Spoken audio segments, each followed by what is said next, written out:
Ladies and gentlemen, welcome back to WOR Tier 2 and welcome to the final round of the championship here in PC Tier 2. Now, we have seen a champion lockout with Joris Kroesen really just bringing it home. 3 podiums in the last 3 races, so still with a round to go. He has effectively locked the points, but there is still plenty of battles down the rest of the field. For instance, we've got a big battle heating up for P3. Unfortunately, no camera from myself tonight, but I'm joined by the lovely King Kodiak. How are you doing, my friend?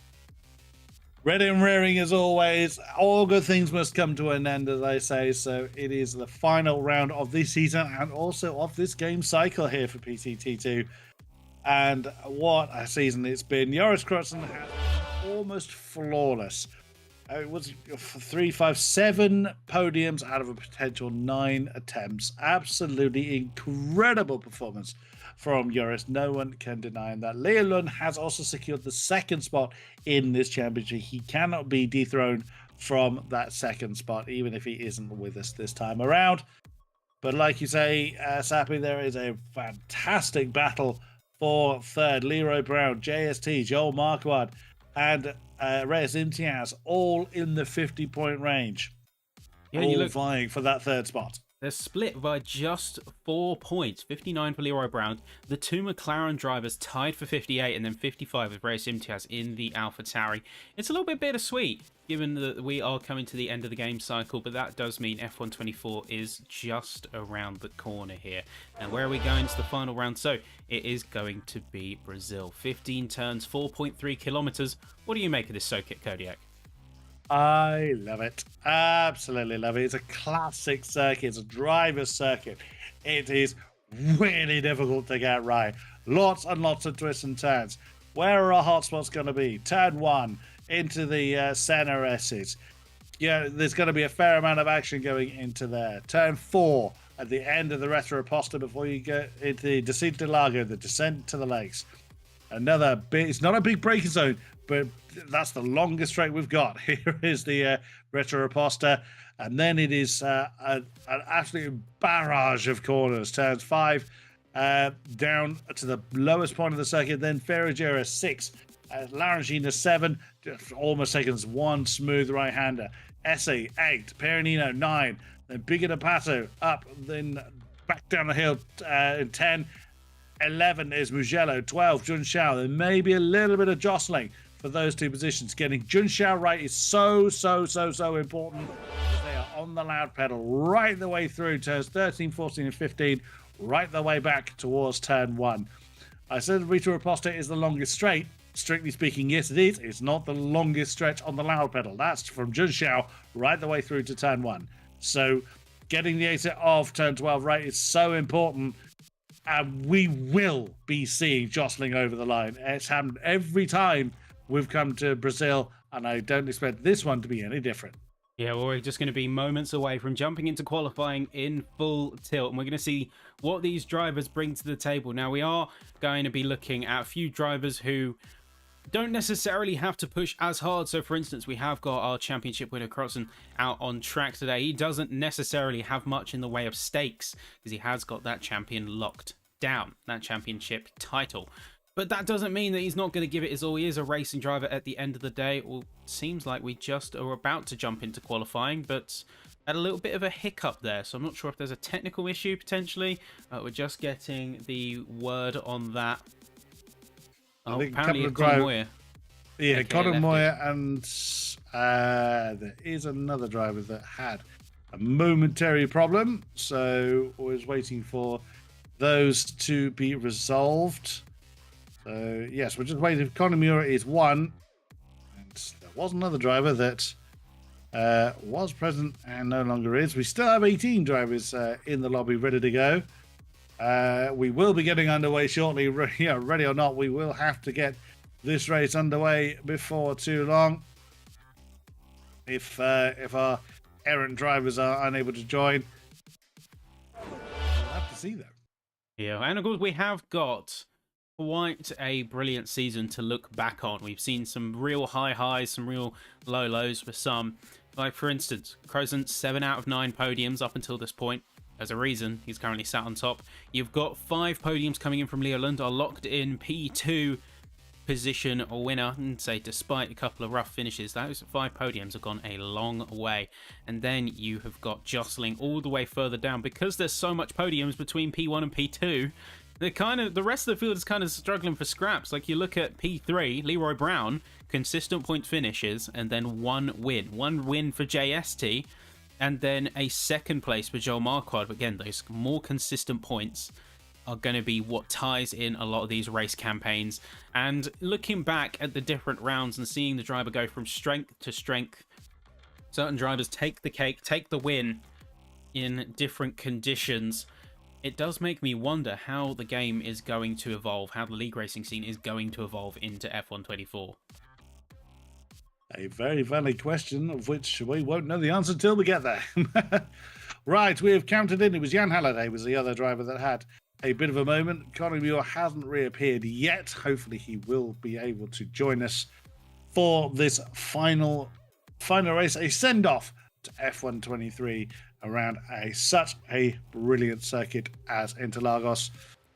Heading trackside, what's the weather going to do? Well, the weather in Brazil is almost as unpredictable as it is here in the UK. So take your bets. Is it going to be bone dry and burning hot, or are we going to be seeing rain? Well, for qualifying, there is not a cloud to be seen.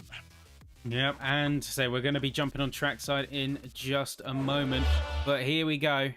We are here in, say, the beautiful, looks like a sunset at Interlagos. So looking like it's going to be optimal conditions. Track temps, surface temps, they're going to be well under control, although I'm seeing a little bit of speculation that there is going to be a little bit of cloudiness, potentially even some light rainfall in the race, at least according to the current data I've sat right here, right now. But everyone's going to be peeling out the pit lane, jumping out to get those laps on as fast as they can. And who is going to be first out of the pits? See, from mad dash, it's going to be Kian Gundor. Indeed, quite a lot of it. He's still streaming out as Conor Muir, I believe, has managed to rejoin us. We have a 20-car field ready and raring to go. So I'm sure he was not going to miss 30 seconds of qualifying, especially on a short track such as Interlagos. Still plenty of opportunity to get as many laps in. Look at that coming through, coming up the hill through Ferradura. It is very, very compact already. Yeah, it shouldn't be that difficult to find some space. I know the track is short, but even still, gentlemen, there's plenty of room out there. Tony Richet not moving at the moment. He has decided to stay in the pits. Not entirely certain for why, but that is where he finds himself. Everyone on soft tyres, of course. It is one of the McLarens that is leading the way. Joel Marquardt was first to break cover, so he'll be the first to set the timing screen alight. He's just coming towards Jun Xiao himself. Hugs that inside line, gets the hammer down for the first quali lap of the night. Yeah, he's going to be coming up to the final corner, say biggest loud pedal segment of the course.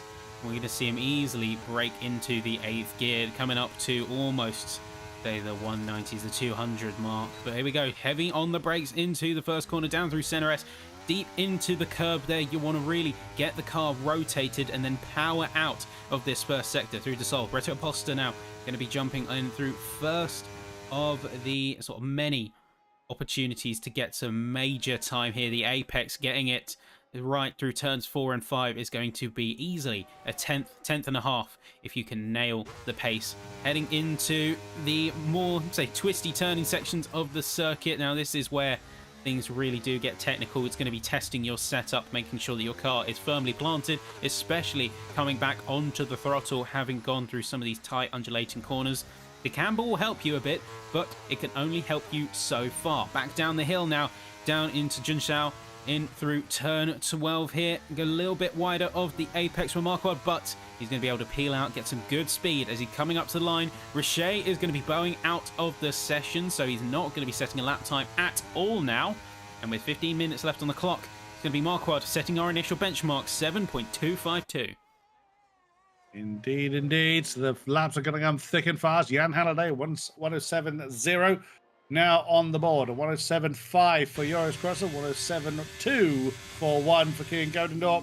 Thomas Laminen gets a time on the board, 107.4. Richard Sprogis in the Red Bull, another 107.2. Rear Simtiers, a 107.1 in the Alpha Tauri. Who is next? Who is going to be getting another time? That was Tom Roberts in the Williams, 107.2 for him. JSC, a 107.3 for the second McLaren. Valentino Labella, a 107.2 as well.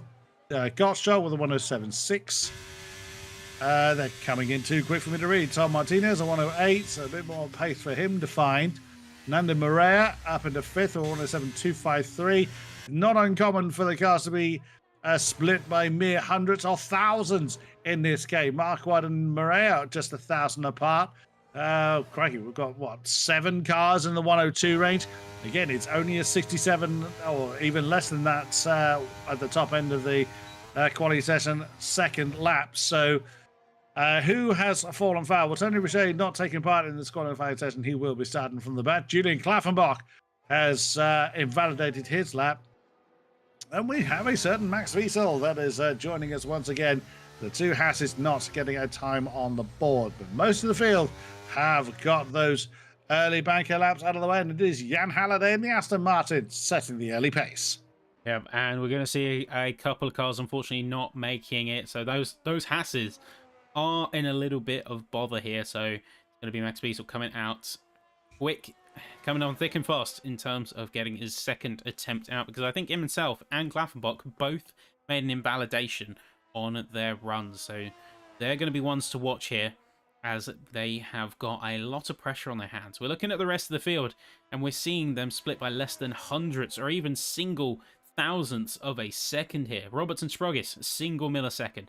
You're looking between Marquardt and Morera, same deal. These margins are ridiculously tight here, and even when you look at some of the splits and how they've started to group together, we're still talking between P2 and P15, just 0.4 of a second. Unbelievable.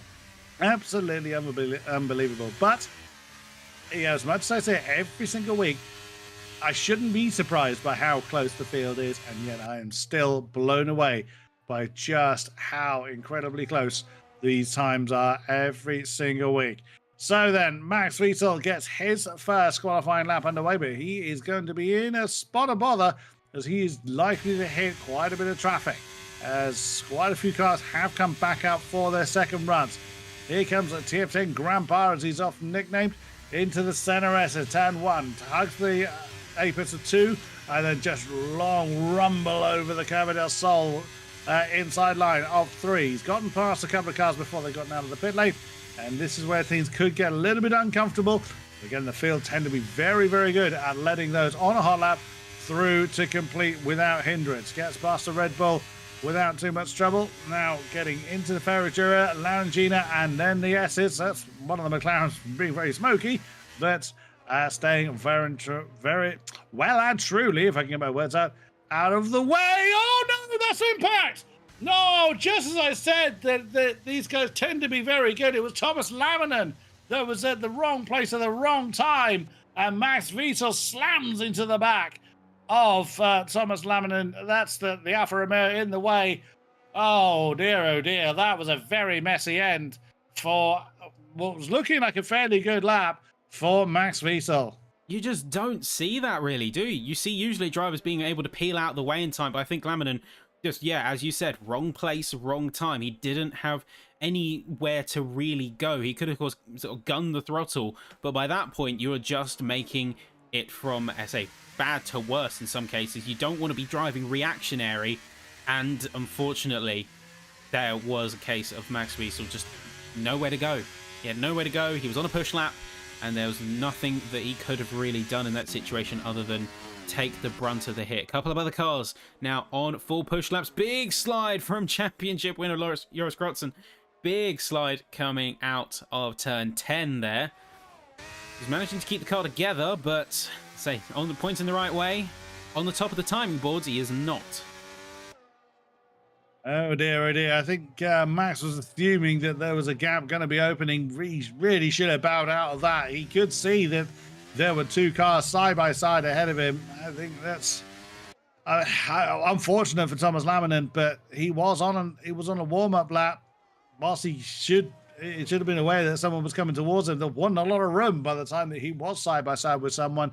I think Max really should have bowed out of that. There's plenty of the session left to just slow that down, bring the car back in, reshoe it, and get back out there. Either way, the damage is done. He will be starting at the back of the field with Tony Richet, like it or not. So the only car remaining that is still in the session, so 18 remain. The only one without a time is Julian Klaffenbach. He is coming towards the line, just straddling over the pit lane entry line, and beelines it straight for the line as close as he can to the wall. And that's a 107.084 for the R8G Haas. Valentin Labella also improves his time up to 6th position, 107.129 for the Ferrari. Yeah, so a few more cars are now going to be firing their way through the rest of this circuit here. You've got a couple of cars who are going on their cool-down laps, but we've also got an opportunity for someone, say, like Kuba Wozniak. They're going to be getting a bit of an opportunity to push here. They're on the ragged edge of their battery. They're on the ragged edge of the grip, and they're going to be pushing with all their might. But see, despite running about equal at the end of the second sector, going to be peeling in. It leaves a couple of other cars out on track, so namely the other AlphaTauri out on this course, who I believe is on a push all the same. Sintes is indeed on a push lap. He's just coming through the Beacon of Pato now, back down the hill. He's got one of the Ferraris ahead of him. Both of them have set a time. Nando Maria also improved to sit just behind his teammate at the moment with a 107.178. So here comes Reyes Imtiaz, currently 5th with a 107.107. He's opening out the session, and he's decided to peel into the pits as well. Some cloud now gathering, as you alluded to, at the top of the session. Who is going to be next? Tom Martinez. I think he's already done his lap. He's not pushing particularly hard. He's gotten into the 107s. He was his opening lap was a 108 at the beginning of the session. So we've got a mixture of cars on cool-down laps and on out laps as well. I'm looking at Jan Halliday. He's just come through Jun Xiao and has dropped the hammer once again to start his next lap. So fairly rapid fire for qualifying laps at the moment. Give me the people, like you're saying, anticipating the weather to change towards the end of the session. So just getting all of their laps in, or certainly as many as they can. Jan Halliday looking strong, though, with a 107.073, currently sits him in 3rd. Yeah, I was there, Jan Halliday currently looking in a pretty strong position, very close to the back of the likes of Sprogus and Marquardt, but also is in showing that pace. Oh, saying that, though, he's got an invalidation. He just peels out a little bit too wide coming out the exit of turn 4, so he's not going to be putting down a time today on that run, at least. Gondorp is going to be, I think, the next one to put up a meaningful challenge to try and get some times down here. Sector 1 is usually a good indicator, and we can see right there, 0.727. That is just shy of the best Sector 1, although traffic issues, that's going to be Klaffenbach right in the heat of it. And we're seeing, let's think, the Hasses seemingly at the wrong places at the wrong time in both instances now. Oh dear. That's going to be a penalty for Klaffenbach. Well, that's up to the stewards to decide. That is not our job to dictate that. We'll see then how that shakes out. Who else can we have a look at? We just had Croson come across the line with a 0.6064, so just a single millisecond behind Sprogus. Then we've got Laminen also coming down. Let's see what he can do. We did indeed. Yep, Joris Croson then 107.064 for him, 1,000 behind Richard Sprogus at this point. Still time on the board. Still time left in the session to find that golden lap. Joris Croson seeming to be in a bit of a hurry to get back to the pit lane. He's not taking this cool down lap at the usual sedentary pace. It's almost like he's doing 2 push laps back to back. Well, he hasn't got the ERS to really make that work. Now, that is also a thing to bear in mind. There are not very many big, heavy braking zones. There are a fair amount of right foot, but there's a lot of acceleration zones in this circuit. So as Karutson's fuel tank is dry now, so he just heads into the pit lane then to get the car reset up for what will be his final run. I'm heading towards the final Banzai session of the season. I have to see who else has got it in their person, on their setup. Are they in their day to get that golden lap done? I was watching Julian Claffenbach there, heavily understeered, coming through turn 10, Beacon to Pato.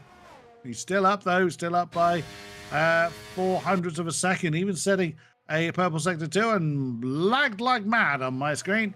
So what's that going to do for his time, I wonder?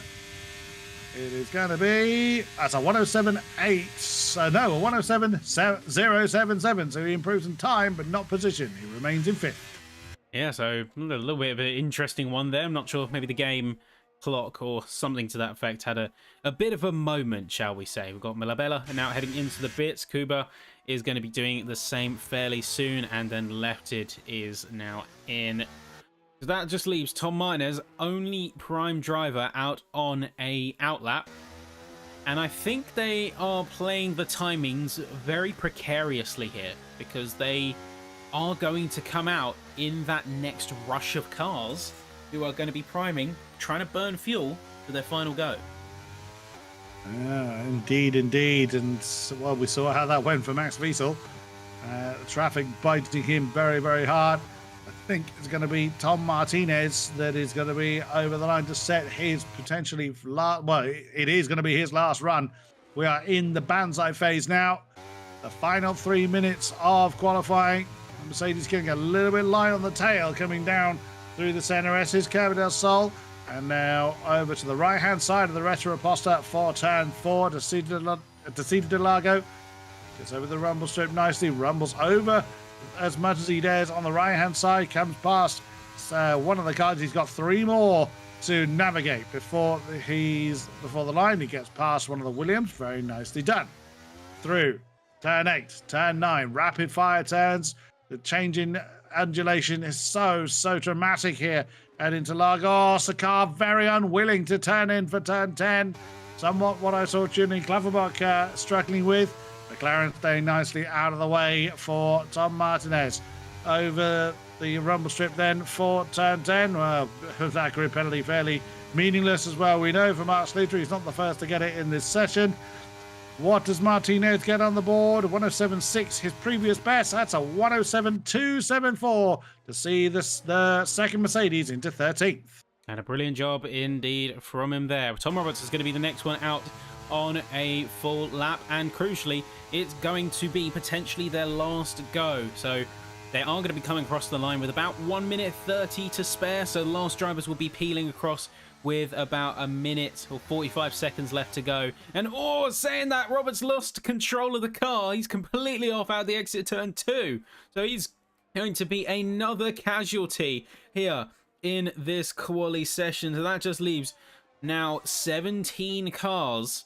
I don't think I've ever seen so many cars bowing out in qualifying of all places, but here we are, JST coming up to line now. Oh dear, an unforced error there, throwing his car into the wall. Not intentionally, of course, but that's the thing. When you're driving on that ragged edge, you are a very, very small distance away from the perfect lap, or the car just letting go at the wrong moment. Who is going to be next to come over the line? Joel Marquardt unfortunately validates. He's got, if he's got the fuel to, he won't have time to get back to the line from there. He's only very close. 25 seconds left on the clock. Joel Marquardt winds up to start another lap. He's done one on this set of tyres already, but he bowed out of it. He's still our pole sitter, 107.059 for the TF10 and McLaren. Reyes Imtiaz improves to be 1,000th behind Marquardt. He joins the McLaren on row 1, who has got some improvements left to set. Yeah, a few more cars are going to be going out. We're seeing a lot of invalidations out of turn 4, but the checkered flag has now fallen, so bringing it home, that is going to be your lock-in time here, ladies and gentlemen. Coming up, say Schluter. He's going to be the first to cross the start-finish line after the checkered flag. He was going to improve a little bit, but not quite enough. Godendorp's going to be out. Morera in 8th. Jan Halliday, 0.001. Strikingly close. But Crotzen goes one step further. 6.907. That Alpine absolutely decimating the current peak record. So eyes on Marquardt here. Although Marquardt seems to be running a little bit down on time. Is this going to be a full commit run from him here? Let's see. Cloud's starting to roll over Brazil. And unfortunately, half a second down for the McLaren driver. SMTaz, of course, having already set his time. Eyes on Klaffenbach here, coming up to the course end here. And now 0.07 slow. So Chantal Martinez, who is peeling out into the pits. That leaves Joris Krozen in your top spot, in pole position. Goodness me, he didn't need to improve. Well, he always wants to improve. But the only man into the 106s. Goodness me. I thought at that time from Jan Halliday, well, I was going to say, I thought it was pretty hot. It is. No doubt about it. The only man to beat him is our champion-elect, Joris Krotzen. Superb stuff. 3.5 tenths from 1st to 18th position, where we find Mark Schluter at the tail end of the field. What may have been Tony Richet not able to take part in qualifying, and Max Wiesel, of course, having that huge incident with, was it Klaffenbach? It was one of the Hasses. It seems so long ago, I've already forgotten who it was. But on row 1, then, Joris Krotzen and Jan Halliday. Goodness me, not even a tenth between them. Row 2, Richard Sproggers and Jean Marquardt, with Reyes Intias and Julian Klaffenbach taking on row 3. Conor Muir and Valentina Labella, row 4. Nando Barrea and Kuba Wozniak will have row 5. Leroy Brown and Daniel Gottschalk, row 6, with Keaton Gondendorp and Thomas Laminen, row 7. Martinez and Roberts will take row 8. JST and Mark Schluter, row 9, with Tony Richet and Max Wiesel rounding out the field. And what a stacked quality it was. Say just 4.5 tenths splitting P1 through to P18. Really ridiculous stuff. Of course, an entire tenth of that can be taken up between P1 and P2 alone. But really, what a qualifying session. And certainly one that drivers can be proud of heading into the final event.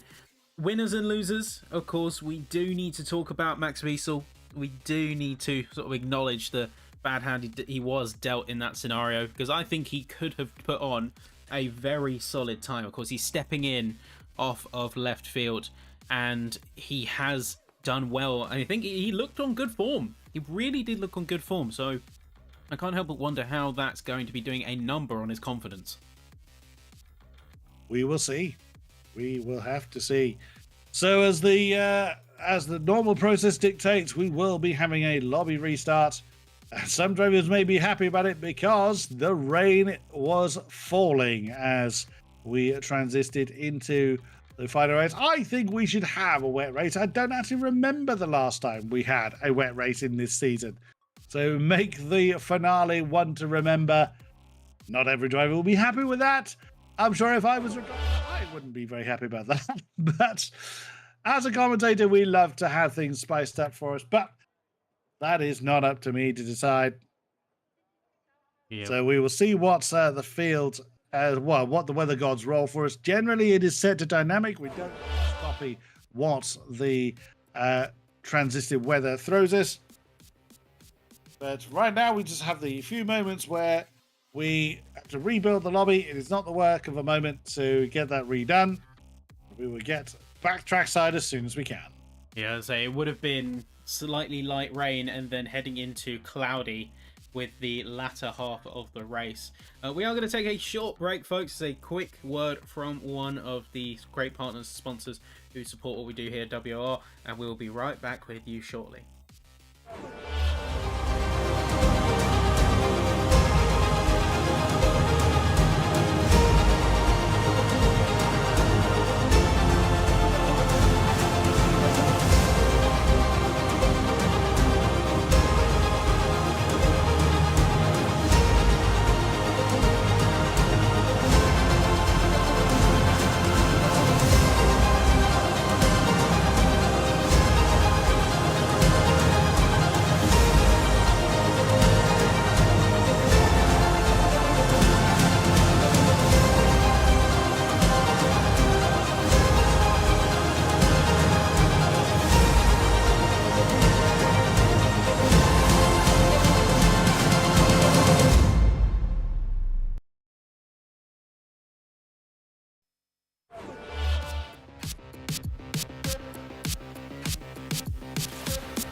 And welcome back, ladies and gentlemen. So, after a pretty tight qualifying, especially in that mid-pack, a reminder of your standings heading into tonight's event. So, Joris Krossen, pole sitter in the last round. Not that he necessarily needed to. He's 144 points and he's well clear of P2 and any other challenge in the field. He has the championship lockdown, as does Leo Lund with 107 points. Although he's not attending tonight, he can stay safe knowing that he's effectively P2 and runner-up of the Drivers' Championship. So the eyes are cast to this mid-pack. 3rd through to 6th, Leroy Brown, JST, Joel Marquardt, and Reyes Imtiaz, aka Black Box. 3rd through 6th, 4 points. And then you even look a bit further down, you've got some very interesting duels. So you've got Kai Pearson versus Nando Moreira, and then Yone Dobson versus Sammy Chemsey. But I don't believe either of those two in 9th and 10th are attending tonight. We didn't see them in quali.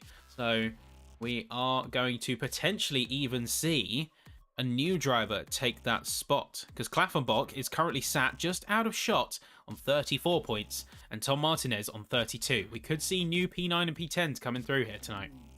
Yeah, absolutely. So, yeah, Sammy Chemsey, Yone Dobson not present for the farewell to F123. So it's going to be very interesting to see how the points shake up.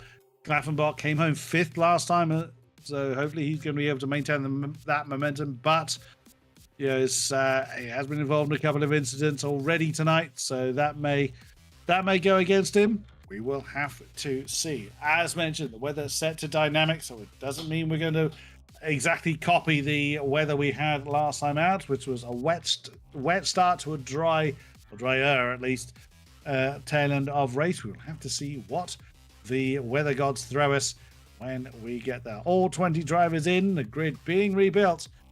And when we get the go from the captain, we will get this final race of season 17 underway. Yeah, so time is of the essence here. And while we don't have that 1-to-1, remember, it could have been rainy start. And I honestly think that a race like this, the championship of finale for P3 at least, but the ender of the F123 game cycle, we deserve to sort of shake things up a little bit. Now, key interesting little tidbits heading out of the quali session. Joris Krossen got best Sector 1 and Sector 3 and was only off of the Sector 2 peak time. So keep in mind, he got a 106.907. The best theoretical was a 106.873. He was just 34 milliseconds. Yeah, just 300s, 34 milliseconds off. And that was held in P2 by the Aston in 2nd spot. So that Sector 2 just sort of clinching it away, but near perfect run out of the entire session there for Joris, and really just locking it in at the dying moments of the session. But we're about to go trackside with Brazil, folks. Let us know who you have got your eyes on. So maybe see Krossen up ahead, but that midfield battle is certainly going to heat up. That it is. Well, will the weather heat up? We will find out very, very shortly. So we're waiting for the last of our drivers to load in. You know what we had before? Grid knows what to expect here. It's one of these circuits that is on pretty much every sim and has been around for many, many years. They know what to expect from this circuit. And what is the weather doing? We're heading trackside now. It is dry, but there is cloud up in the air. So we will see what changes the weather has for us. But at least to start with, it is dry. So we are expecting a full... Well, I was going to say we're expecting a full field of slicks. If we have a full range of softs, then that would indicate rain is going to be coming very, very soon. Yeah, that indicates a different story, I think. Yes. Now, we won't know what the weather is doing until we get into session, unless you've got the app that tells you. I don't. So What is the app telling you? Well, unfortunately, I'm technically not instanced in the session, so I haven't got the weather updates. We won't get the weather updates until we actually go to the 5 red lights and all the drivers have locked in.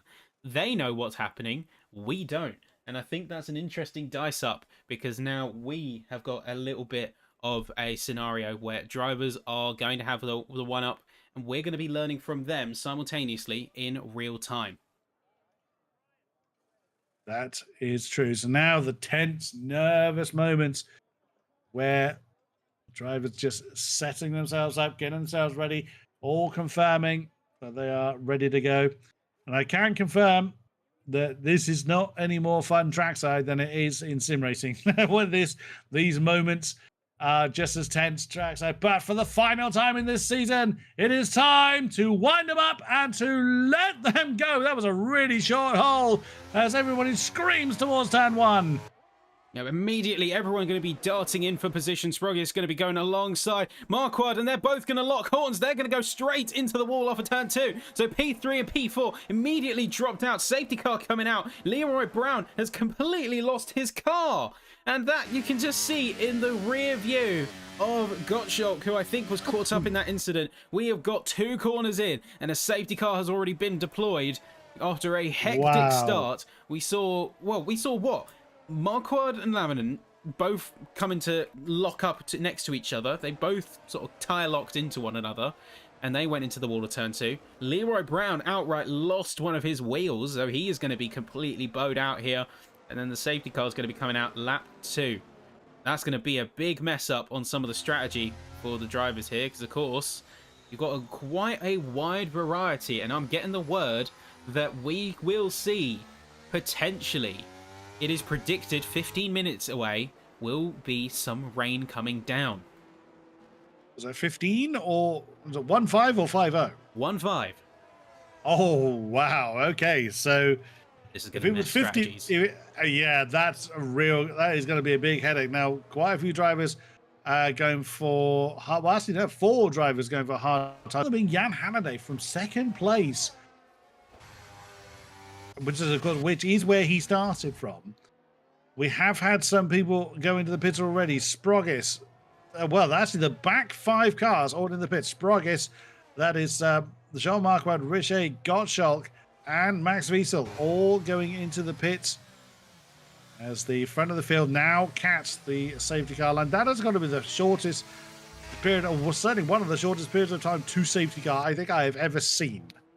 Yeah, well, everyone's going to be looking at the strategy. Well, you can't really deviate from your strategy here unless you're at the bottom, in which case, like you look at Sprogis, Gottschalk, Wiesel, Marquardt, Richet, they're all at the bottom of the field, so there's no really inherent risk to modifying your strategy to take advantage of this safety car period, because you've effectively got 2 free laps of tyre wear.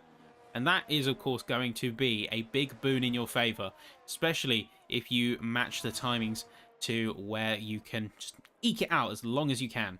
Now, the real question is going to be for the top end of the field. Of course, they are going to be able to play this into their hands a little bit more, but I do feel a little bit bad for Jan Halliday, because if those predictions on the weather are to come true, and it looks like more and more that is coming to fruition, we could see his hard strategy gambit potentially play out against him.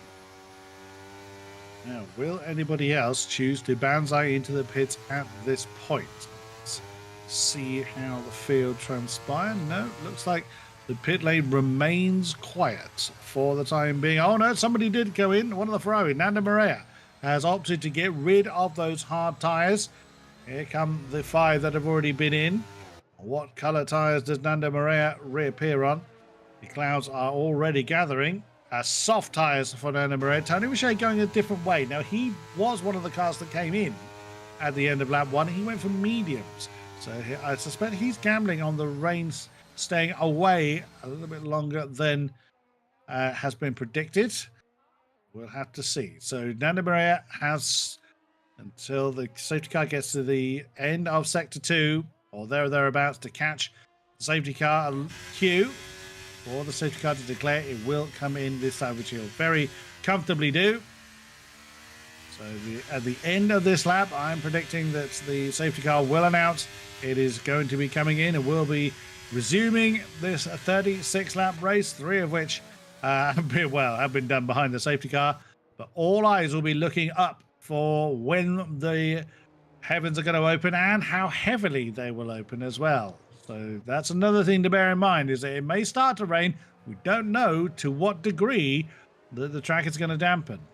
Well, the timing is going to play a big factor here. Safety car has been confirmed coming in this lap. We're about to get back underway. Green flag racing, and Joris is going to lead the queue. Now, he has a key opportunity here to get the jump on the likes of Jan Halliday. Of course, having the grippier tyres, having preserved them from the start of the race, and not going too aggressive on the wear here. He has got potentially some big leverage to drop the Aston Martin and to force him to fight with the likes of Imtiaz and Klaffenbach, who Klaffenbach, to the credit, has done very well in keeping position, holding alongside the rest of the field there. A little bit of sketchiness, but there you go. Crossan is on the full loud pedal, and he's not really going to get much chance to catch Jan Halliday off guard. And in fact, Jan Halliday can immediately go for the take on the inside. He's going to go for it into turn 1. Those two are going to remain side by side, coming out, bowing out turn 2, and then out of the Senna S into Retro Poster. They are going to be drag racing for every inch of track that it's worth. Jan Halliday is not going to be compromising their race today. Look at him go. He's going to have inside of both of the apexes, and now Crossan, the tables have turned. I was about to say how the turntables, but that's not the room for this reference. We are both struggling today, aren't we? To get the right centres of that key, and go to Norbert's gained another position. That's 2 he's gained since the safety car came in, getting alongside and ahead of Valentin Lilabella, who's now trying to fight off Kuba Wozniak for to hang on to 7th position. But it is Halliday from Crossan, from Imtiaz, your top 3 at the moment. But yeah, we saw Connie Muir having a go. We saw Julian Klaffenbach having a go. No one is just holding back and waiting for the laps to go down, which makes sense if the rain is due any time soon. But oh, look at Reyes. Imtiaz is trying to part the waves. He's got 1. Can he get 2? Coming down into turn 1. He tried. It was so close. But Joris Crossan usurps him again. Tries to get back ahead of Halliday. Bear in mind, there's no DRS available to the drivers at the moment. It's all just positioning and ERS. Imtiaz, nowhere to go. He's got the pace, but nowhere to use the opportunity. Klaffenbach tries to have a go on the inside line of Decidi Delago and manages to get that 3rd position back. Crossan ahead of Halliday. Klaffenbach ahead of Imtiaz. Yeah, a little bit of a closing of the door as well. Klaffenbach, he had got the move alongside, a little bit of a tyre bump, and he's going to be able to get that P3 spot in. You see left of the Golden Door, Conway going to be pushing at the same time just behind. So those two are going to be scrapping. That leaves Labella in a prime position like a vulture to scoop up any positional mistakes and any opportunity that they can get off of these two fighting, as they were fighting for most of the 2nd sector. Now Imtiaz has got a difficult decision on his hands. Does he go full push and try and lock in back up to Klaffenbach, or does he play it a little bit safer knowing that the rain is coming? We have 10 minutes until this rain is predicted to strike, and we can see that it is getting more and more overcast as this race has gone on. Sprugis, fastest lap coming through, 110.837, so provided he gets into a points paying position, he's going to be able to get that extra point and a crucial bit of damage control. DRS now enabled for all drivers, although I don't know if that's going to stay for long. Regardless, let's see how the top 5 use it. The fighting in that midfield is absolutely ferocious. Oh, as that's very wide for Vito. I wonder if he's got damage on the Haas, because he's lost quite a few positions. But if he has, he won't want to come in and get that car dealt with and then have to come in again to get the tyres sorted out. So he's probably going to have to... He's probably thinking about trying to string that out as far as he can. Crossan trying to get himself some breathing space between himself and Jan Halliday now. So the medium tyres look like they are biting quite nicely. 6/10 of a second between the Alpine and the Aston Martin, but that gap is going to vanish now as DRS is going to be deployed along the start-finish straight. There it goes. The DRS wide open for the Aston, pushing off hard after Joris Crossan. There we go. We play a game of fastest lap tennis. So down to just under 3/10 of a second between Crossan and Halliday now. This is where the big push will happen once again. Julian Klaffenbach is looming large in the mirrors of the Aston Martin.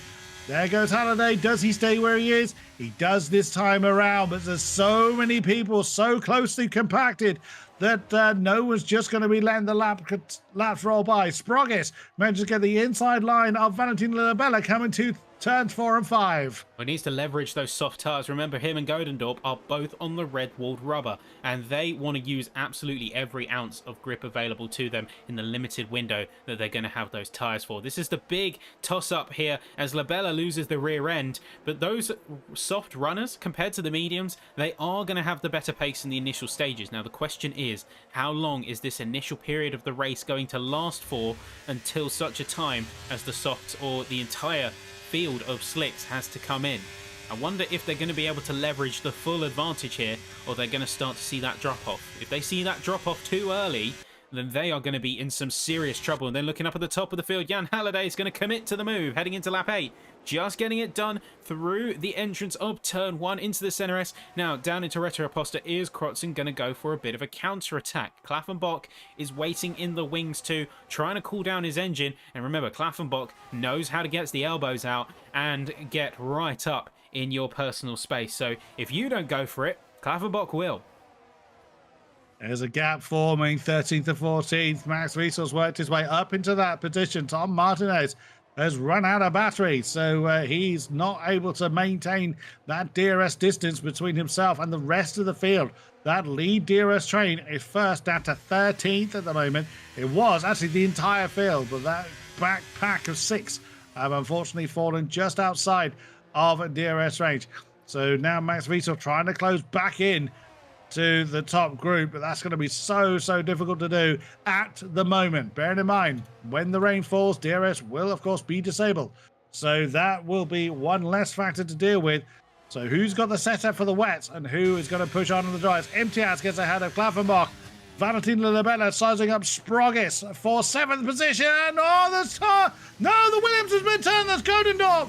That has gone round. Someone's lost a bit of front wing.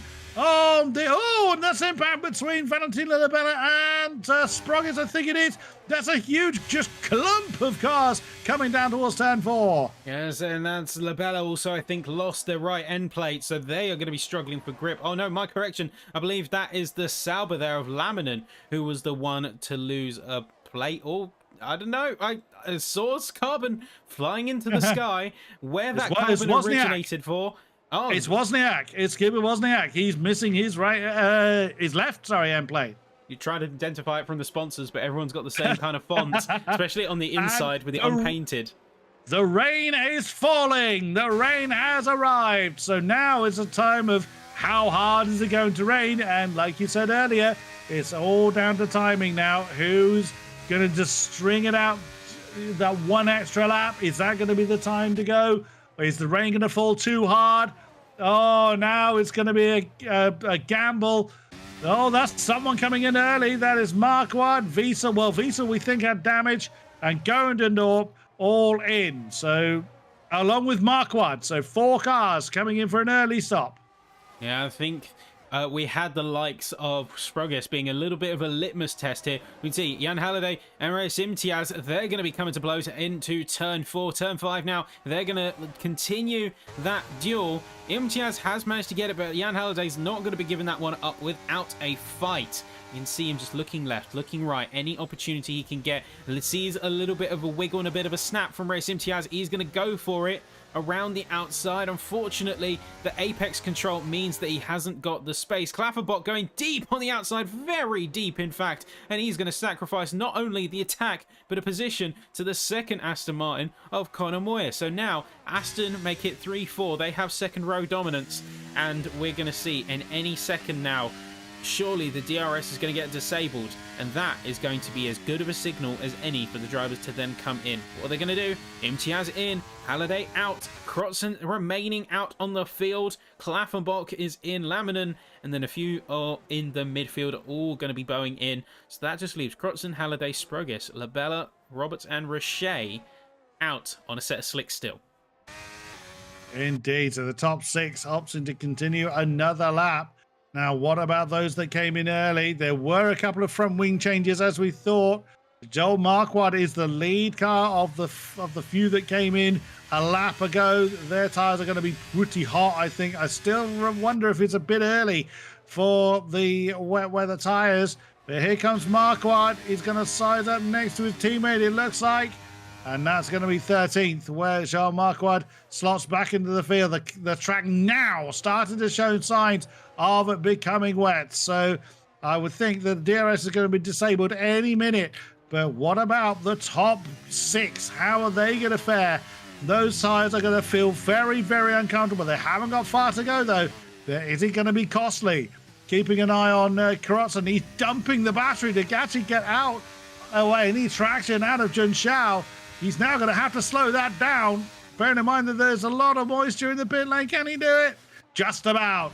Halliday in. Sproggis. Labello followed suit. Here comes Roberts and Richet. So now everybody's switching over to those wet weather tyres. But have they left it too late? Well, now Reyes Imtiaz is the lead car on the Inters. Let's see if they've gone one lap late or timed it perfectly. Yep, one lap over, one lap under. This strategy is going to be made or broken by the timing of these drivers coming out the pits. You can see just on the inside there, that's Crotzen coming out of the pit lane, but is he going to have the grip that he needs? It's going to be a drag race between them. You can see Crotzen just coming out behind Imtiaz there. Left in Jan Holiday going to make it 3 and 4 still, but wow. Imtiaz just about timing it better than Crotzen, and even with the 1 lap better, and there you go, there's the cue right there, DRS disabled. It is officially in wet weather running, ladies and gentlemen, and it looks like it's going to be staying this way for a little while longer. Ooh, Penalty coming in for crikey. Gottschalk, going from bad to worse of his race effort. Conor Muir had a big dive on the inside of Crotzen. I think Joris trying to get his tyres into an operating window. Of course, these tyres still have to get hot. They still have to warm up, but in a very different way to the slicks. So Conor Muir trying to banzai the inside of our champion-elect into turn 10, with the Alpine having none of that. Reyes Imtiaz trying to break the slipstream back to Joris Crotzen. As we know, there's no DRS available to these cars now. It is just ERS and slipstream. Jan Halliday, the next Aston Martin, has just banzaied past his teammate. I'm seeing drivers actually giving their car a bit of a wiggle to try and get the tyres a little bit more warmed up into that operational window that bit quicker. Joris Crotzen's using a lot of energy to stay in the tyre tracks of Reyes Imtiaz. Reyes is around about 36%. The Alpine behind him is in the teens. You know, they're trying to get that dry line formed around the circuit, and that's going to be the tool that they need to get these tyre temps under control. If they want to get those tyres cooled down, they go a little bit offline. They go to a position on the track where there's a little bit more cooling potential. They come out of the slipstream, and not too dissimilar to try and cool off your engine with some non-turbulent air. Now, these Inters, they're designed to work in a much lower temperature window than your traditional slicks. Of course, you've got the water absorbing a lot of the heat, plus you've got overall just less grip, less energy being put in through the car into the road, and working the tyres nowhere near as hard as a result. So these tyres are tuned for it, and it's why you see wet weather compounds getting absolutely eviscerated when it goes to dries. So going early onto a set of Inters, it can be a gamble sometimes, but we've seen with the likes of Lefted, Klaffenbach, et al., they've managed to make it work and hold some good positions, but particularly Imtiaz here has done a really good job. He just nailed that pit timing. Here comes Crotzen dumping the battery into the single figures, but does not pull alongside the AlphaTauri. A tiny, tiny tap, if at all, on the tail of the AlphaTauri. Joris Crotzen trying to maintain his momentum, switches to the inside, has a look on the inside of Ferragura, but can't get it done. Reyes Imtiaz just positioning his car exactly where he needs to. Jan Halliday, he's nearly into 80% battery. He's in a really good position to really make the top 2 guys work hard for it. But there's a lot of turning right into a left-hander, I can see from the onboard shots of that lead Aston Martin. So these conditions getting very, very tricky out there, even on the correct tyre. Yeah, getting a little bit sideways there for Halliday. But he's managing to do a pretty good job of holding it all together, and you make a good point. Sorry to cut you off this happy night. The Ferraris were side by side. Valentino Labella and Nando Morea, and sadly Nando on the outside line just bounced off his teammate onto the grass and is now down to 14th. Strong words certainly going to be exchanged there, I imagine, coming off of the race. You see Labella reeling a little bit from it, trying to regain composure, but Roberts is not going to let him have any of it, and a rough first couple of corners is going to see them jostle for space. Roberts is going to have the outside line into Retro-Aposta. That is going to be the Ferrari trying to challenge, remaining steadfast in their fight for P9. Not going to be the one to watch right here. Now, looking back up at the front of the field, we're seeing these drivers get ridiculously close. Imtiaz and Crotson, they both keep themselves within arm's reach. Jan Halliday is watching these two, watching them fight, and crucially, letting them burn their reserves up. I think that's the master play here. Wait for them to burn their reserves, let them run each other out of their resource, and then Halliday can make a move. Joris Crotson almost, like you say, touching distance to the AlphaTauri ahead of him. A fair amount of squirming going on as they're coming out of Junshao once again. Fair amount of energy usage going on both ways. Imtiaz and Joris Crotson dumping the battery. It is not going to be enough to keep Crotson from making a charge on the outside line coming into the center S's. Who's going to be braver on the brakes in the wet conditions? I don't envy either of them. Imtiaz tried to cut back underneath the now leading Alpine. Here comes Jan Halliday. Oh, he loses the tail but catches it perfectly. Now dumping his battery. He's got one. Joris Crotson just manages to close the door in time, and that's Halliday in second. He had the momentum there to potentially make it a double overtake, and I think Crotson saw that, knew that he had to bow out wide, close the door there, just get back on the racing line and prevent that Aston from making it a 1-2 switch up.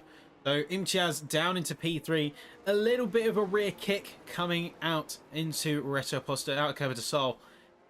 Little bit of squirminess, and I think we're seeing as well the stability of the setups playing a big factor here, because stability means confidence. Now, I don't know to what extent drivers are set up for wet versus dry. You can sort of look at how skittish the car is and how responsive they are to throttle and turning input, but really it's anyone's guess and anyone's game how these cars have been set up and who's having to fight more with their F1 machine than others. Well, one person that isn't fighting with the machinery is Jan Halliday. He's on the tail of Joris Crotson, who just has not been able to break away. Imtiaz now in the single figures of battery power. His car getting all kinds of squiggly.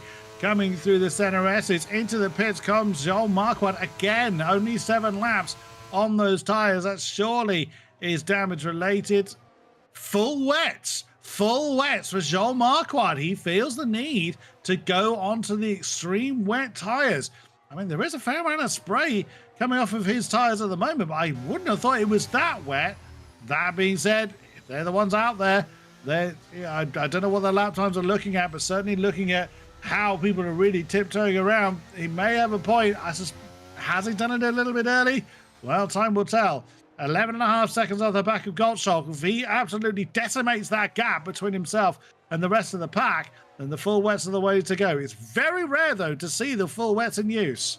Yeah, I was going to see a couple of opportunities come out for the likes of Sprogis, getting very close onto the back of lefted there. But yeah, I'm curious to see how Marquardt's gamble onto the extreme wets plays out. It is predicted that within the next 5 minutes we will see the rainfall increase from the current level into more of a stormy weather situation. So I wonder whether drivers are also going to be considering the extreme wets, where we don't really see them in the league racing scene. It's not really many opportunities where it's viable and worth the extra stop time. That's the crucial thing.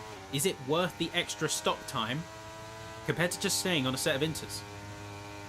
Oh, Conor Muir and Julian Klaffenbach side by side coming down into Tessino del Lago, but no change in position. But they were really hunting hard to get that traction. Gottschalk has decided to come onto the full wets, so he's got the speeding in the pit lane penalty. That again, just struggling to slow the car down. But I'm seeing a lot of people just having to turn opposite lock into not necessarily every corner, but certainly into major braking zones. The traction is disappearing out there, so I wouldn't be surprised if in the next few laps we start to see some more of those blue wall full wet tires coming out. The gap isn't descending too much between Marquardt and what is now Max Riesel, but it is coming down ever so slightly. Yep. So I think that is going to become more of an advantage as the time goes on. Keep in mind, fresher tyres plus predicted to get more rainfall coming down. Laminin going to be going on through to the inside of Clapperbot, but seemingly made a mild bit of contact because his speed difference just vanished within a split second there. He is going to be able to push and continue to fight, but behind him, you've also got Tom Roberts and JST. Corner cutting coming out from Klaffenbach there, so he is going to get a penalty. It's going to be 2 wide, it's going to be 3 wide. Big contact coming in between Roberts and Laminin. Luckily, no casualties, but some penalties being dished out left, right, and centres. I don't think that's the last of the penalties, quite frankly. Yeah, a bit unfortunate for Julian Klaffenbach. It was somewhat forced off the road, so he may well appeal that one. It has bans on the inside. Oh, no! Bit of decent going on there between Laminin and Roberts. Roberts went for that inside line, but the Alfa Romeo just ploughed through him on my screen. So I don't know if you saw the same as I did. It's a bit of decent going on there. You never want to see it. But now not sure exactly where Laminin is. Tom Roberts, the loser in that one. Yeah, of course, Roberts is going to have to work to get himself back onto form, back onto pace. Now, he's on P12, but immediately he's getting the challenge and the pressure from Moreira. He's going to be having to fight hard, but also fighting hard JST. He's got a bit of a run on the outside. Klappenbach is going to be following shortly behind. Is going to make it 2 overtakes on the ailing Sauber of Laminin there, and Roberts is going to be speeding in the pit lane and eventually bowing out of the race. So we are down to 18 competitors here in Brazil. The local yellow coming out for his AI car, and now we are seeing a bit of push come to shove there. Let's see a little bit of contact there for Klappenbach and Laminin.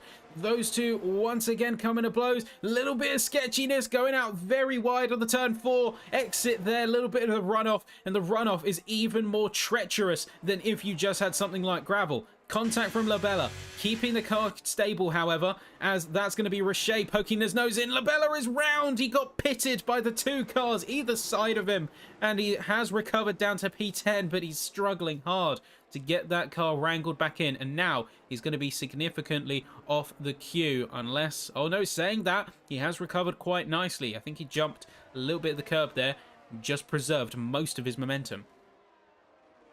The full wet runners are not feeling the benefit of those tyres. That gap is extended between Marquardt and Fiesel. Oh, that's a spin for Gottschalk.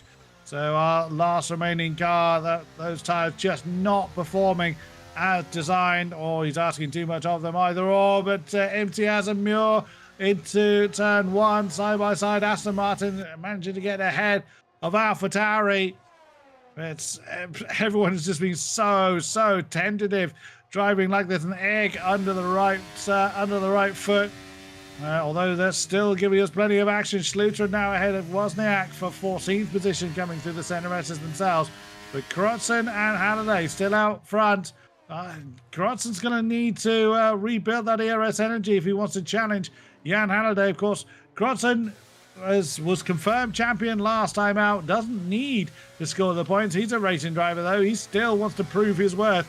And also bearing in mind that, whilst this is T2, this is somewhat of a staging ground for those that are looking at esports potential, that are looking at those hallowed seats in the top teams. And this is where they prove themselves. They prove their worth. Unfortunately, someone that is not showing really what they're truly capable of. Daniel Gottschalk, another spin coming down the road. Those tyres now must be absolutely on fire as he's chucked his car off the road again in probably frustration. Yeah, and I think jumping up back to the top of the field, Krotzen continuing to fight despite not necessarily having to. It's 1, having the values of a racing driver, and 2, sort of recognizing the value of a situation like this. He's already got the championship at such a high level locked down. Now, what kind of statement does that say to prospective headhunters if you not only dominate the championship with a round to go, but you continue to fight on and fight hard to secure even more of a lead heading into the final standings? That kind of statement goes a long way in the league racing in the esports world. And especially at this caliber, at this level, being able to put yourself out there and push to the absolute nth limit, that determination, that show of potential, that is the kind of thing that respective academies, development driver positions, that's what they're looking for here. You can see Richer and Laminin coming to a little bit of a duel here through the second sector. Up into turn 10, Richer has got the dominant position here, but coming out and into the final sector, he is seeing a little bit of slidiness. Now, the camber does work well in keeping your car planted on a circuit like Brazil. You can see Gottschalk retiring in the pit lane after his incidents. But the thing with the camber as well, and it's why we see drivers being so gingerly with the throttle, once you snap the rear, that is as quick as game over. You get so much as about 10 degrees of slip angle, then you are effectively a passenger at that point in conditions like these. 100% true. More cars coming into the pits. So Valentin Lebeda opting for another set of intermediate tyres. It looks like the rest of the pitters doing the same. Richer on inters. No, Morea has gone full wets now. And we are getting to that point. The rain is visibly very, very much harder than it was before, with still 14 odd laps to go. So there is potential for those full wet tires to become the tire of choice. It just isn't yet. Jean Marquardt going too early, pulling the trigger too early onto those full wet tires. I'll keep an eye on Nando Morea to see if he is able to get those tires into the operational window and start to close in on the field. So 3 retirements now. We lost Leroy Brown on the opening lap. Tom Roberts retiring his car, and Daniel Gottschalk also parking the Red Bull in the pit lane. Jan Halliday still leading the way from Joris Krotzen. Not too far behind them is Richard Sprogis. Don't forget him in the second Red Bull. So he could mount a bit of a challenge for the top spots. Connie Muir now choosing to come in and get rid of his intermediate tyres. Yeah, and we're seeing he's probably going to be going either onto another set of inters or onto a set of full wets. Let's see what these drivers do as they're coming up. Left it onto inters. Tom Martinez is going to be also onto inters, so they're not seeing the additional rainfall as a means to gain time. And you can see, looking at Moreira, for instance, he's not seeing that time gain. He's not seeing that big target jump, and he has made up a little bit of time, but I wonder if the drivers are seeing it the same way. Now, these inters are very good. On this game in particular, they are very good. They can displace a lot of water before you start to hit the same issues of aquaplaning like you would with the slicks starting to come onto weather like this. But it's, again, that trade-off of having the grip in these extreme conditions. Ooh, big slide coming there from Klaffenbach as he tries to close the gap to JST. But looking at the prospective time that you can gain from the wets, and of course being very speculative, it's also set to ease off by about lap 30 under the current timings. So is it worth jumping onto a set of extreme wets just for it to get lighter again and for those extreme wets to overheat because of their type of composition? Well, those that have run the full wets have seen no benefit of it. I think everybody else that is still running the inters can see it. Yep, Krotzen, intermediate tyres from second place. Imtiaz and JST also in and likely to stick with the intermediate tyres. Yep, they are indeed. So we're just not seeing any benefit to those full wets as yet. So Joris Krotzen then, he's going to be coming out a little bit lonely in 5th place. What about the rest of the field then? How are they going to filter out to when they do their pit stop? So Jan Halliday, he would love to be able to push and try and do the overcut, but pushing is so difficult to do in these wet conditions.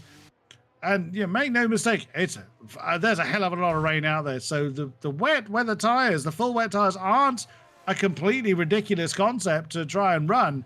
It just isn't giving any kind of benefit that the wet weather tires really ought to be paying off. So that's the problem they face. But the thing is, they wouldn't know that unless they tried to run them. So now that they've run them, they've guinea pigged them for everybody else, basically. Yeah, and I'm pretty sure all the other race engineers and all the other drivers are looking at the likes of Moreira, Marquardt, et al. And saying, thank you for your service. It's been a pleasure. But we're going to take it from here. And that's where we've seen the likes of Krotzen coming out on a fresh set of inters, not going to commit to the extreme wet in this scenario. Sprogius doing the same. Laminin likely to follow suit here. and we are seeing sort of weather, stormy weather, aka heavy rain. Now, fun fact about my little telemetry tool, I have 3 different symbols for rain. I have the raindrop with the cloud, I have the lightning with the cloud for heavy rain, which is what we're on now, and then I have a little tornado for storm. And I know I've said this sort of before at one point, but I'd like to hope that a tornado does not come onto the track and not get red flagged. I'd question some of the race control decisions on that, but it's not looking like you're going to get much leverage out of the extreme wets. Now, we've seen a 118 in terms of time come out from the extreme wets. We'll see in a minute as we've got Jan Halliday coming up to the line, but likely going to pit in this lap. We're going to hopefully see what the time difference is.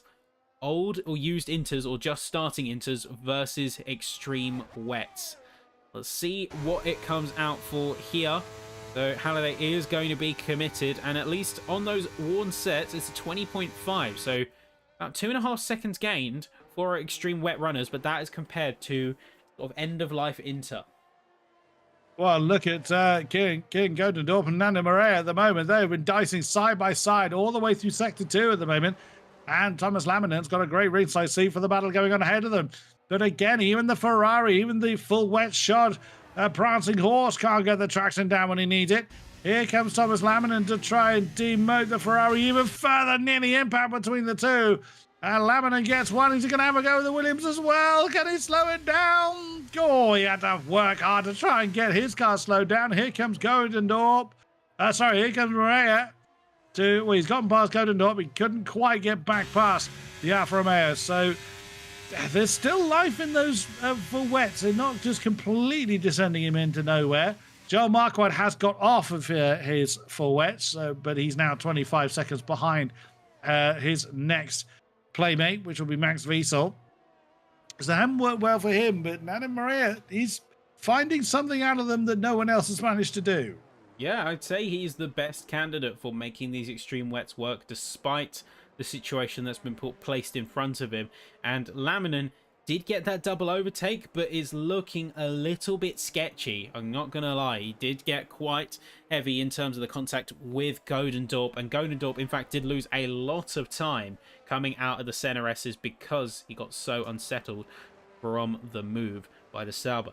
Now, JST is going to be one to look at as well, as he's going to be trying to get into that single-digit position. Ray Simtiaz looking nice and fine in his crosshairs, but who's that going to be up front? It's going to be Sprogis and Lefted, aka Connor Moyer. Now, are they going to be trading, heading in and out of Retro Posta? So Lefted on the back of the Red Bull, looking close, but also looking empty on the battery. It's going to be the telling thing. Interesting that Klaffenbach and Halliday still have not come into the pits. They're really running these tyres a long way. Do they need to run them that far? There's only, there's less than 13 laps to go. They've been running them for 16 and 17 laps already. Why run them any longer? They're only going to get worse unless they think that somehow we're going to be seeing slicks again in the next few minutes, which, considering the amount of water that's already down, I doubt it. What do they choose to do this time then? So our leading Aston Martin still not seeing the pit lane. I'm somewhat baffled by that. I would have thought they would have come in by now. Let's see what Julian Klaffenbach chooses to do. No, he is also choosing to continue. So they're still seeing life in these tyres unless they're continuing to take them to the end, which I can't see working. Or they can, I think, theoretically, just about take them to the end. Now, it's going to be... That's a big ask. That's a very big tight. Ask. They're going to have to be so gentle on the rubber there, because they are going to be talking right up until puncture territory. Very dangerous stuff for them here. But if they can make it work, if they can reduce that stop time, they could see themselves in a big winning position. Though that said, Klaffenbach is sitting with 8 seconds of penalties, so that is effectively going to be only 4 seconds, or unless I'm counting correctly, I am miscounting, but he's going to be effectively out of the podium here because Crotzen already chasing him down hard and fighting, making very quick work. He is very much making quick work of Klaffenbach on those aging inters. And yeah, I think Halliday and Klaffenbach are both going to take them to the end. I think that they're going to see some big pace disadvantages, making them work all the way till the end. But Crossan and Halliday, 6 laps to go, 12 seconds split the two, 2 seconds a lap. Now, these Inters, by the time they got to the end of their lifespan, they are much slower. But 2 seconds a lap slower, I guess we'll have to wait and see. Because there's also the component of actually passing the opponent car. Well, as Joris Crossan's proved, that's not difficult for him at the moment. Murray has had enough of the wets. He's had enough of those wet tyres. With the rain also lightening up, there is no gain to him staying on them. So he's decided to switch back over to a set of intermediate tyres. So now the whole field on the same type of tyre. So, well, Jan Halliday's committed to it now. So with only 6.5 laps to go, there's now no gain. So if he pitted now, he would be thrown very much to where Julian Klaffenbach basically is, and he's now been challenged. But he has been passed by Richard Sprogis, and he has got Conor Muir right on his tail, and there's nothing left. That Haas is sideways coming through Mugello. So there's nothing left in those tyres. He's losing so much time in the traction zones, and also to lag, it would seem, as Conor Muir dispatches off the Haas pretty easily.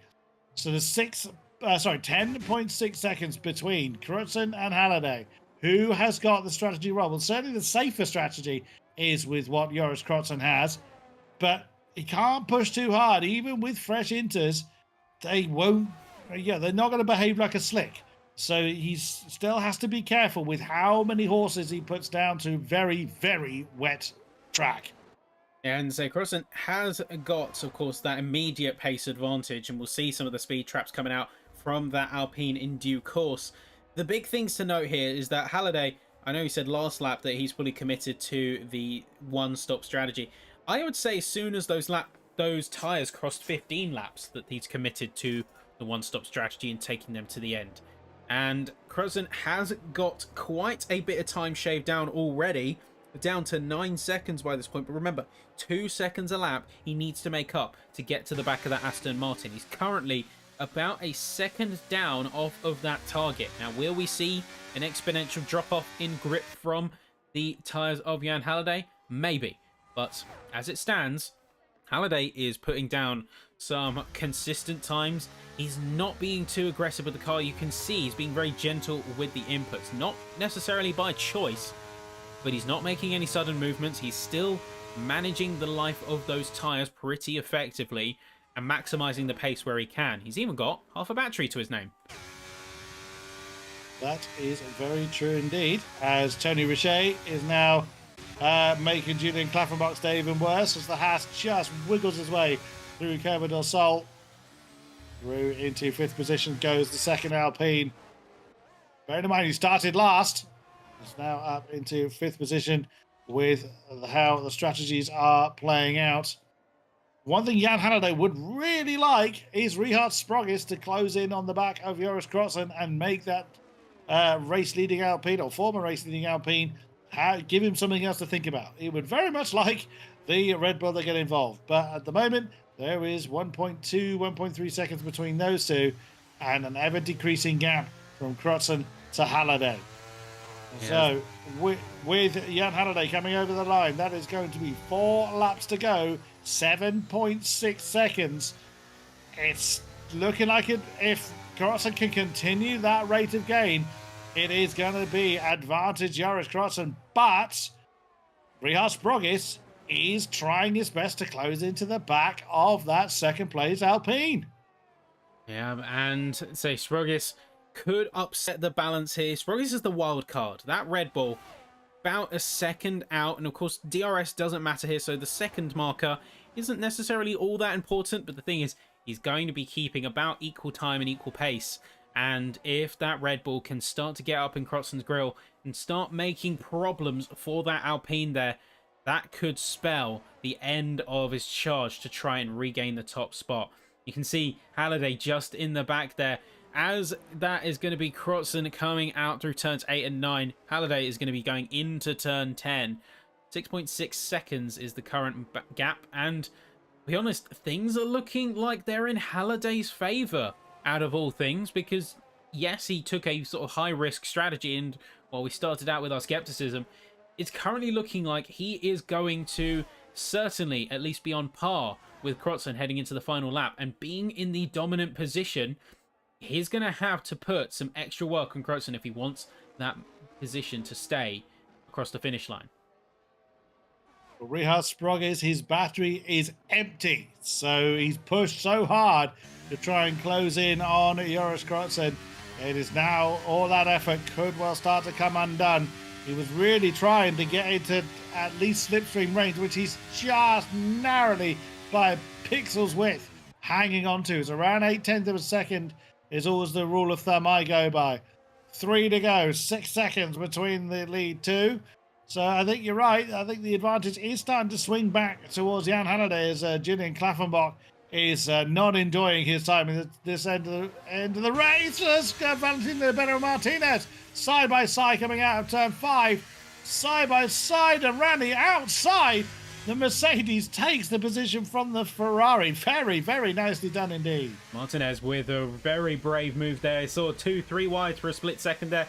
Marquardt is going to be out and retiring in the pit lane. Klaffenbach dropping like a stone in this competitive order. He's down into P9. 23 lap old Inter's not serving him any favours. Combined with 8 seconds of penalties, he's currently sat fighting for his life in P10 as JST is going to also be the next car to press his advantage. Things have not gone well for him here, I have to say. Sprogges, though, is on the back of Crotzen now, and this could be the big shake-up that Halliday needs to get himself that gap. 5.4 seconds split him and Crotzen, but with only 2 laps of racing to go, I think Halliday just might have this. I think he's played this to perfection. He's not put a foot wrong, and unlike Klaffenbach, who did the same strategy but had penalties and 12 seconds behind, Halliday, as I think, just managed to pip this and execute to perfection here. But all eyes on this final lap and on Sprogges. He's going to be putting some major pressure on that Alpine.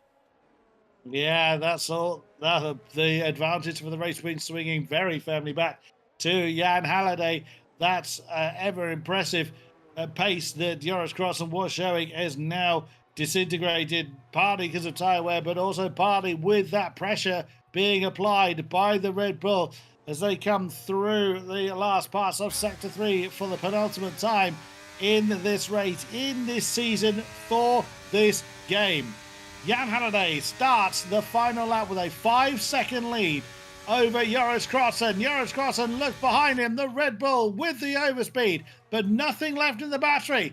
Richard Sprogges trying to get ahead of Joris Crossen. They're side by side. There's impact between the two, but the Alpine manages to hold on to their position. Richard Sprogges to the outside line of turn 3. He's got no battery left to deploy. Neither of them have any battery left. They're in exactly the same position. The Red Bull has gotten ahead of the Alpine. Sprogges in second. Just about being able to pip it and say Crotzen gave it everything, Sprogges gave it everything, and it was a drag race down Retro Aposta, and in the end the Red Bull is going to be the one to take honours. But you can see that is Crotzen a little bit shaken. He's seeing a little bit of skittishness and squirreliness with the car. Klaffenbach dealing himself out of the race and bowing out in P16. He's going to be quitting out on the last lap, and honestly I thought at that point you might as well bring it to the end, but the driver who has brought it to the end, and in spectacular fashion there, the strategy upset of the season here as things went from dry to wet, bad to worse for some. One driver stands above them all as the track went hot, then very cold. Here in Brazil, it's Jan Halliday winning your final race of PC Tier 2. Richard Sprogges takes that second spot, and convincingly as well. Superb effort from the Red Bull. Crotzen, another podium, 8 out of 10 podiums of the season. Tony Richet 4th, Colomier 5th, with Tom Martinez coming home in 6th position. Reyes Imtiaz in 7th, Labella in 8th, Thomas Lamont in 9th, with JST rounding out the top 10. My goodness, what a race we've seen. What a way to finish off. I said that rain would spice things up, and God, didn't it just? Yeah, I think, yeah, big spice up here. And then there you go, so Jan Halliday, that that strategic move was the big winner here. And I had my skepticism with the hard tire start, but clearly he knew something that we didn't. The name of the game for him is seemingly long tires, long stints. And you can see him coming up to the podium in just a moment. Go be celebrating. And then your final field coming together. Jan Halliday takes top honours with Sprogis in P2 and Krotzen in P3. So our top 3 runners taking a little bit of a swap around in terms of grid relative to finish position there. See the rest of the field starting to form. So Richer, Lefted, Tom Martinez, Imtiaz, Labella, Laminen, and JST make up your top 10, with Godendorp, Max Wiesel, Wozniak, Schluter, and Morera making it to 15th. And then not making it home this evening is going to be Klaffenbach bowing out in the last lap, Marquardt bowing out a few laps before, and then Gottschalk, Roberts, and Leroy Brown unfortunately being taken out turn 2, lap 1 in the Mercedes. So he was the first one in itself, a cascade, a motion of events that could not be undone until that point. But that is your grid, folks, and that is your final race of the season. It feels weird saying that. I don't really know what to say to that, honestly. It's the final race of the season, final race of the game, and it's always odd coming off the end of these game cycles because you have to ask yourself, where's the scene going to go next? That's it. How do you top what we've had before? And yeah, every season we still come back and we still enjoy these phenomenal races from these phenomenal drivers. I'm just looking at the points as they're being applied, and it looks like we know the top 2, Joris Cross and Leo Lund. They were unbeatable. Leroy Brown and JST. I'm assuming there's no penalties again. I suspect the stewards box may be somewhat busy. I'm just looking at how the points are being applied right now. But JST and Leroy Brown both finishing on 59 points. But tipping them by 2 is looking like it's going to be Reyes. It's going to be Reyes Imtiaz. So we said before that he's getting stronger and stronger and getting quicker and quicker. He's seen the podium twice, only the third step of it. But he has managed to wrestle, well, again, without Stewart's intervention. He looks like he has actually managed to wrestle 3rd from the championship. And that could well change in the course of the coming days. But keep an eye on the socials. All will be announced when that is the case. But Joris Krotzen, 8 podiums out of the 10 races in the season. Once again, completely untouchable.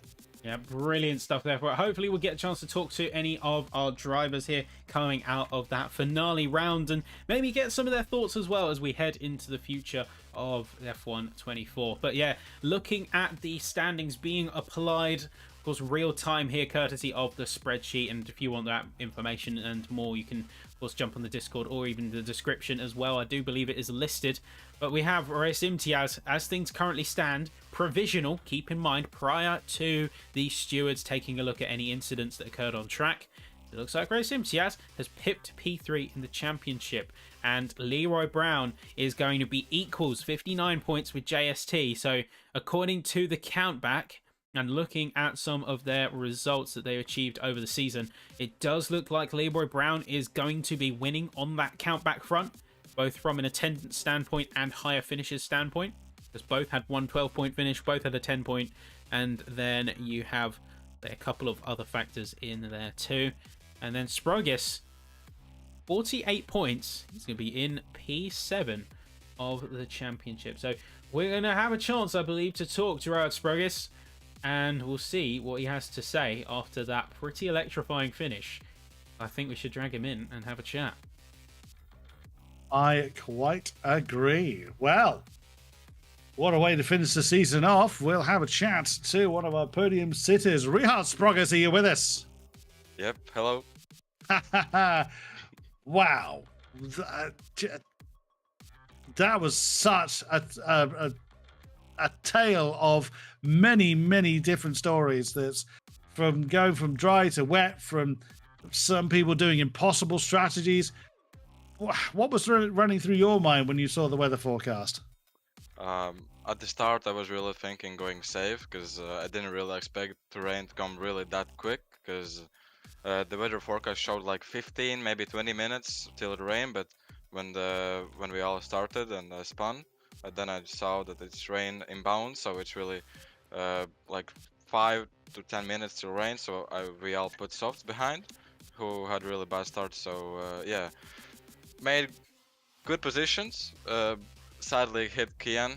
Really apologized to him because that was really on me and I ruined his race, I think. So, but otherwise was hard but fair. Till the rain. The first pit stop to the rain was, I think, perfect.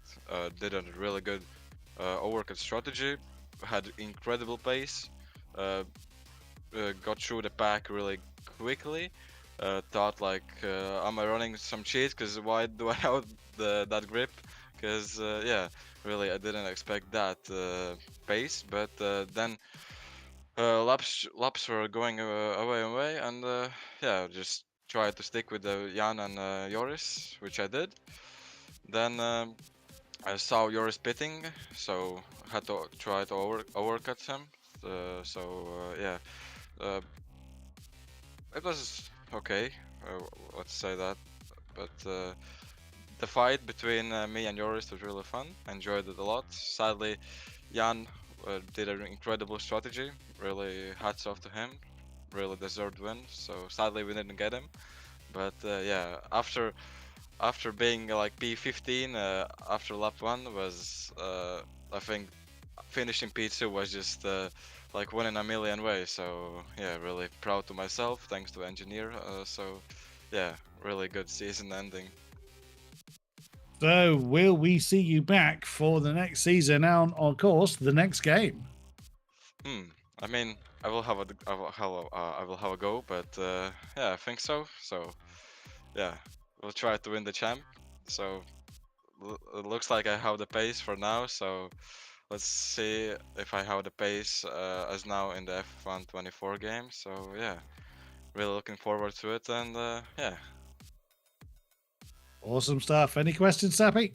And no, none really from me. You sort of answered my one that was going to be sort of about where the future lies. All I have really to ask is, of course, you're in a sort of reserve position this season and did really well with that hand being dealt. So in P7 overall, see provisionally in the current standings. Now, of the races that you did run, I guess one, which was your favourite, and two, sort of reflecting on your season overall, how happy are you with it?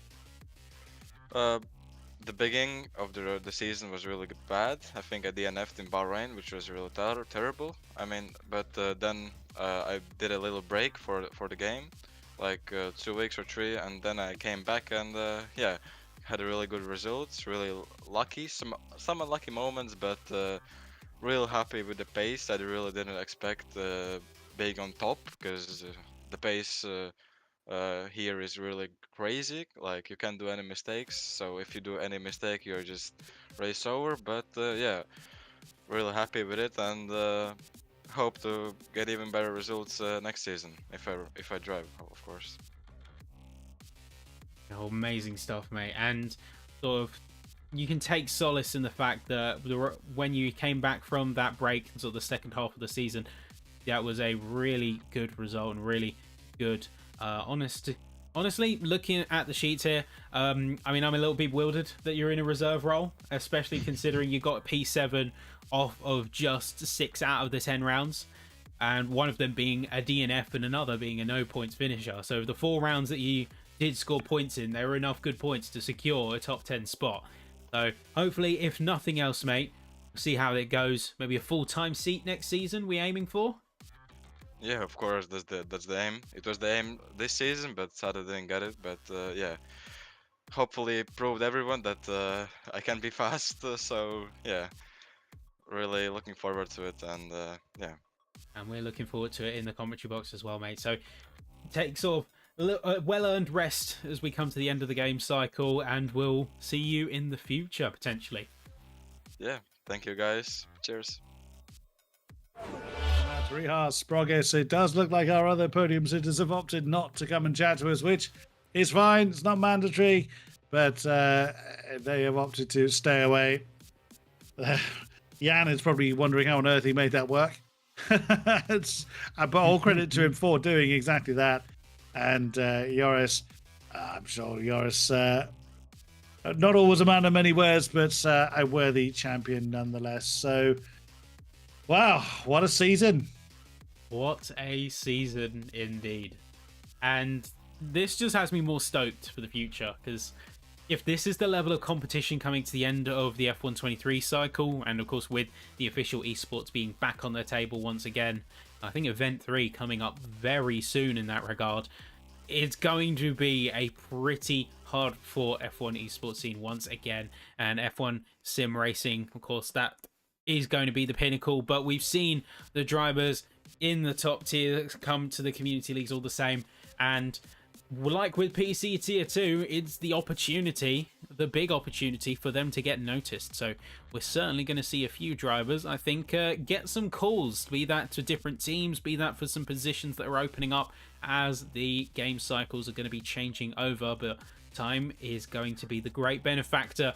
And of course, this is where we take a little bit of time away from the box. I guess before we sign off or go any further with this, I want to give massive thanks to Mr. King Car Park himself, who was an absolute legend in the commentary box. Say, reputation precedes in commentary, goes even further. So it's amazing to have you in the box here, mate. And hopefully, I mean, I'm not sure what your plans are, but say it's always a pleasure and a privilege to be matched up alongside you in the screens like we are. You oversell my worth, sir, but it is much, much appreciated. Thank you very much to you, good sir, for keeping me on the straight and narrow. It's a difficult job, but you've weathered it well. It's always amazing to talk about some of the very best in the business. I'm never usually far away. I will be commentating on something or other. I very much hope to continue my stint here in WOR for certainly the foreseeable. We look forward to the new game. It's always that air of anticipation. What's new? What's hot and what's not? I look forward to seeing in the new season in WOR colours. Yeah, and say whether it's together, or whether it's in different tiers, or whether you're nested up in a commentary nest somewhere in Autumn Park, the big thing is absolutely amazing. Over the entire season, to all the drivers, to all of the team at WOR for putting this on and making this possible. And we will see you very soon. Hopefully sooner rather than later, as season 18, the cows are going to be ripped off in very due course as more info gets released about F124 and eventually the game does come to fruition. We'll have the calendars coming, we'll have setup and tryouts coming in as well. But for us tonight, thank you. We will see you in the future very soon. Good night.